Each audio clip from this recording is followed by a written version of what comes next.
দেখতে দেখতে কেটে গেছে ৫ দিন। তোফায়েল চৌধুরী নূরকে ঢাকার একটি ভালো কলেজে ভর্তি করে দিয়েছে। ধ্রুব সুইজারল্যান্ডে যাওয়ার ৩ দিন পর বাসায় কল করেছে। জাহানারা ঔকার ধুরি নাতির সঙ্গে বেশ কিছুক্ষণ কথা বলেছে। তিনি বারবার বলেছে, দাদুভাই তুই ফিরে আয়, তোকে ছাড়া আমাদের ভালো লাগে না, পুরো বাড়ি ফাঁকা ফাঁকা লাগে। ধ্রুব এটা সেটা বলে জাহানারা চৌধুরীকে বুঝিয়েছেন। জাহানারা চৌধুরী নাতির কথায় শান্ত হলেন। ধ্রুব একে একে বাবা, চাচা সবার সাথে কথা বলেছেন। দিলরুবা চৌধুরীর সাথে কথা বলতে চাইলে দিশা ফোনটা মায়ের হাতে দিল। ধ্রুব মায়ের উদ্দেশ্যে বলল, আম্মু কেমন আছো? দিলরুবা শান্ত কণ্ঠে বলল, আলহামদুলিল্লাহ ভালো। তুমি? ধ্রুব মায়ের এমন শান্তস্বর শুনে বুঝতে পারল তার মা রেগে আছে তার উপর। ধ্রুব তার মাকে বলল, সরি আম্মু, তোমাকে না বলে চলে আসার জন্য।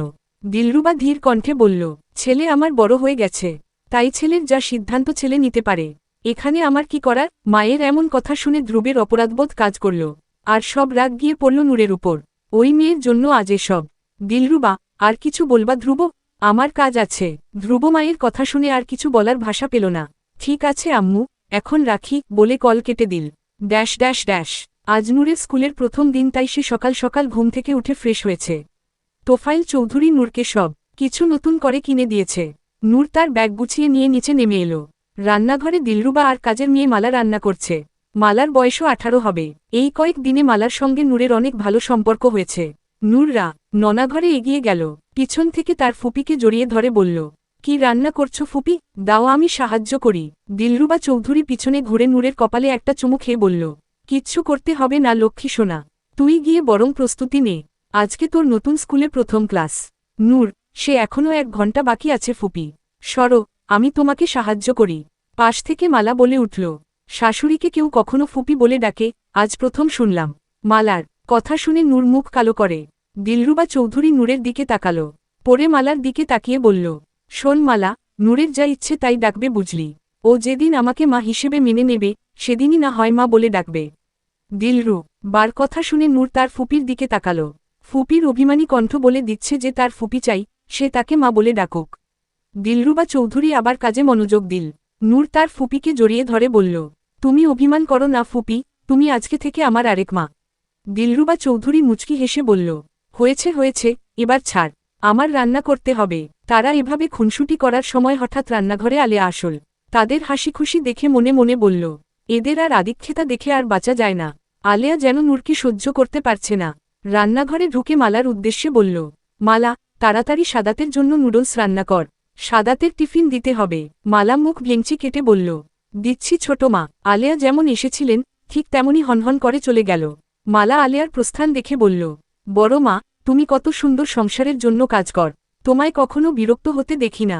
আর ছোট মাকে আমি কোনোদিন কাজ করতে দেখিনি, শুধু পায়ের উপর পাতুলে খাওয়া আর হুকুম ছাড়া। দিলরুবা মুচকি হেসে বলল, ওর আর কি কাজ, যেটুকু কাজ আমি আর তুই মিলেই করে নিতে পারবো। মালা মুখ বেকালো। নূর মালার মুখ বেকানো দেখে হাসল। সবার সাথে আজকে নূরও খেতে বসেছে। আজকে নূরের স্কুল আছে বিধায় জাহানারা চৌধুরী কিছু বলেননি। নূরকে সাদাতের স্কুলেই ভর্তি করে দিয়েছে, তাই তারা দুইজন আজকে একসঙ্গে স্কুলে যাবে। খাওয়া দাওয়ার পর্ব শেষে নূরও সাদাত আকার রীতে উঠে কলেজের উদ্দেশ্যে রওনা হল। গাড়ি এসে থামল এক বিশাল স্কুলের সামনে। নূর অবাক চোখে স্কুল দেখতে থাকল। তাদের গ্রামে এত বড় স্কুল ছিল না। সাদাত নূরের অবাক হওয়া দেখে ঠোঁট চেপে হাসল। নূরের উদ্দেশ্যে বলল, ভাবি, মুখে মাছি ঢুকে যাবে, হাঁ করে আছো কেন? বলেই হাসতে লাগল। সাদাতের কথা শুনে নূর একটু লজ্জা পেলেও প্রকাশ করল না। নূর এগিয়ে গিয়ে সাদাতের কান মুচকে ধরল। রাগী কণ্ঠে বলল, তোকে বলেছি না আমাকে ভাবি ডাকবি না।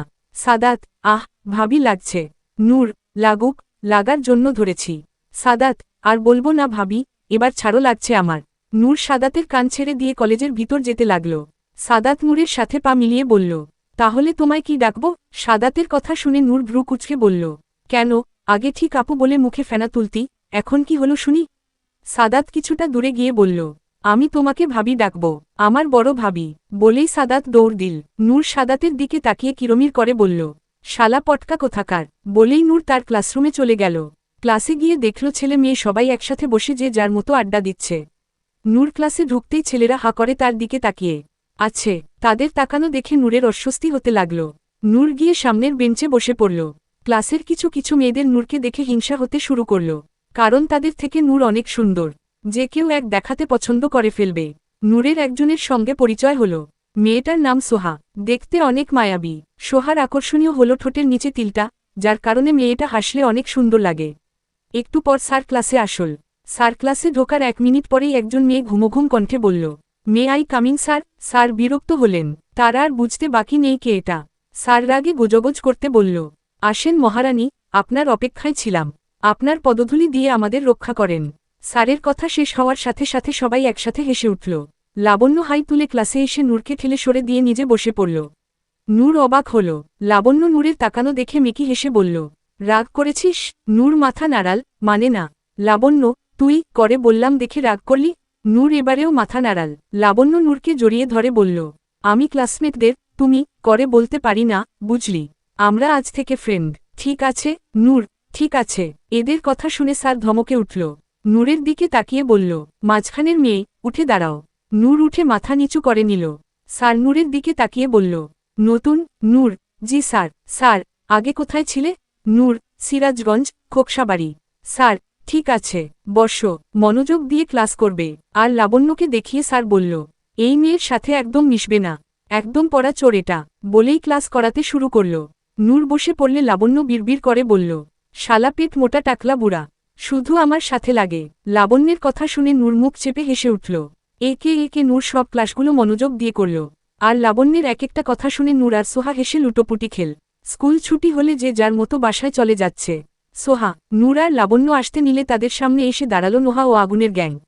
নূরদের পথ আটকে দাঁড়ালে লাবণ্য চেঁচিয়ে বলল, কি হলো, তোরা রাস্তা আটকে দাঁড়ালি কেন? লাবণ্যের কথা শুনে আগুন বলল, চুপ, ফেলটুস, একদম চিৎকার করবি না। নূরের সামনে হাঁটু গেড়ে বসে একটা গোলাপ ফুল নিয়ে বলল, দেখো নূর, তোমাকে আমি প্রথম দেখাতেই ভালোবেসেছি। তুমি কি আমার হবে? নূর চুপচাপ আগুনের কাজ দেখছে। আগুনের হাত থেকে ফুল নিয়ে মাটিতে ফেলে পা দিয়ে পিষে ফেলল। নূরের কাজ দেখে সোহা আর লাবণ্য ফিক করে হেসে দিল। আগুন রাগে ওদের দিকে তাকালে সোহা চুপ করলেও লাবণ্য জোরে জোরে হেসেই যাচ্ছে। আগুন এবার নূরের দিকে তাকিয়ে বলল, এটা তুমি একদম ঠিক করনি, তোমাকে পস্তাতে হবে নূর। নোহা, দেখেছিস গ্রামের মেয়ের ভাব কি? এসেছে তো সেই গ্রাম থেকে, তার এত তেজ কোথা থেকে আসছে? বলেই নূরের দিকে হাত উঠাতে গেলে নূর তার হাত দিয়ে কে নোহার হাত শক্ত করে চেপে ধরে দাঁত চেপে বলল, গ্রামের মেয়ে দেখে কি ভেবেছ তোমাদের অসভ্যতা মেনে নেব? আর এই হাতটা যেন পরবর্তীতে না উঠে, তাহলে হাত ভেঙে হাতে ধরিয়ে দিব, বলে দিলাম। বলেই নূর সামনে দিকে রস্যই কারে গেল। সোহাও চলে গেল। লাবণ্য যাওয়ার আগে আগুন আর নোহার দিকে তাকিয়ে হিহি করে হেসে যাচ্ছে। আগুন আর নোহা যেন আরও রেগে গেল। লাবণ্যকে কিছু বলতে নেবে, তার আগেই নোহাকে ধাক্কা দিয়ে চলে গেল। নোহা আর আগুন বলল, এর প্রতিশোধ তারা নিয়েই ছাড়বে। বলেই তারা বাসায় চলে গেল।